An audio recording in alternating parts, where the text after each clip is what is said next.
Qurban Bayramı ilə əlaqədar Masallı rayonu Ərkivan qəsəbəsində xeyriyyə aksiyası keçirilib.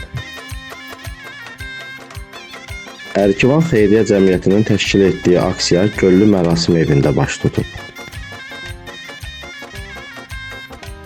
Aksiyada iştirak edən qəsəbə ziyalıları, ictimaiyyət nümayəndələri müqəddəs bayram münasibəti ilə təbriklər söyləyərək yardım aksiyasına dəstək verənlərə öz minnətdarlıqlarını bildiriblər.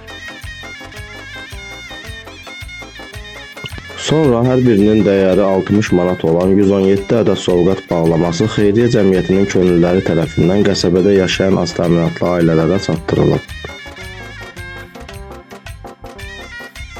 Ərkivan Xeyriyyə Cəmiyyəti etik səbəblərdən və reklam məqsədli olmadığı üçün bayram sovqatı aparılan ailələrin kimliyini məxfi saxlayaraq onların foto və video görüntülərini yayımlamır. Qurban bayramınız mübarək olsun. Cəfər Cəfərov, Elsəvər Əliyev, Faiq Mirzə, Asiya TV.